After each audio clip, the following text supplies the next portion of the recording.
हमें उसमें दिखाई देती है।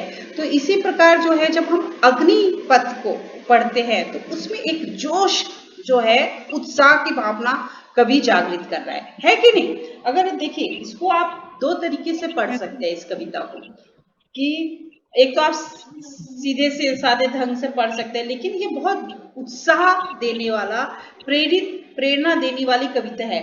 तो इसको आप जो है उत्साह में पढ़ेंगे तो और जो है किस प्रकार से जो है एक पाठक में और जोश आएगा, एक प्रेरणा आएगी अपने लक्ष्य को प्राप्त करने के लिए। तो मैं एक देखिए उत्साह भाव से इस कविता को पढ़ूंगी, तो देखिए कैसा इसमें उत्साह पैदा होगा। पूरी कविता, क्योंकि आप लोग समझ चुके हैं पूरी कविता को, और एक बार जो है इस कविता को पूरे जो है एक किस प्रकार से कविता को भी पढ़ने का ढंग है। जब हम यशोधरा कविता पढ़ेंगे मैथिली शरण गुप्त की, तो वहां जो है हम जोश हमें कुछ नहीं है ज्यादा, हमें पीड़ा, एक स्त्री की पीड़ा, विनती, प्रार्थना हमें दिखाई देती है। लेकिन यहाँ तीन ही अवतरण है, तीनों में जोश है। तो केवल आप सुनिए, कविता पढ़ने का भी एक तरीका होता है।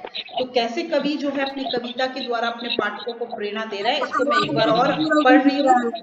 हाँ, एक बार और मैं पढ़ रही हूँ। कोई भी वाक्य समझ में नहीं आता है, क्योंकि मैंने तीनों आप लोगों को अवतरण समझा दिया है। कोई भी अगर वाक्य समझ में नहीं आता है, अर्थ नहीं समझ में नहीं आता है, तो आप फिर से पूछ सकते हैं। सुनिए, अग्निपथ। वृक्ष हो भले खड़े, हो घने हो बड़े, एक पत्र छाह भी मांग मत, अग्निपथ अग्निपथ। तू ना थकेगा कभी, तू ना रुकेगा कभी, तू ना मुड़ेगा कभी, कर शपथ, अग्निपथ अग्निपथ। इसको पढ़ते ही, मतलब ये पंक्ति को पढ़ते ही ऐसा लगता है कि हाँ कुछ हासिल करना है। यह महान दृश्य है, चल रहा मनुष्य है, अश्रुश्वेत रक्त है से, लथपथ लथपथ अग्निपथ अग्निपथ।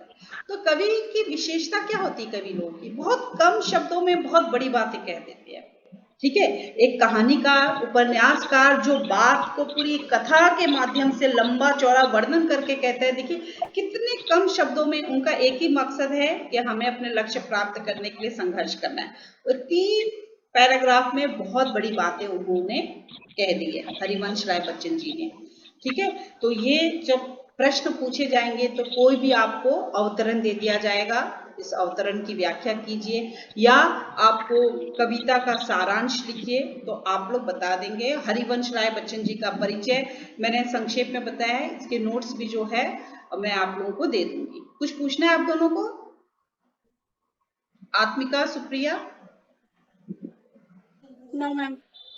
आ गया ना समझ में? ठीक है, तो मैं आप लोगों को व्हाट्सएप ग्रुप पे जो है इसके नोट्स शेयर कर लूंगी। आप लोग कॉलेज के भी साइट पे देखिए, वहां भी नोट्स बराबर अपलोड हो रहे हैं। ठीक है, क्या प्रॉब्लम हो रहा है, आप लोग को लॉग इन करना है और वहां पर जो है अपने नोट्स जो है आप लोग को बनाना है। ठीक है, तो फिर क्लास का मैं कॉलेज वेबसाइट लॉगिन नहीं होता है। लॉगिन आप लोग को आईडी बनाना पड़ेगा। बनाया है आप लोगों ने आईडी?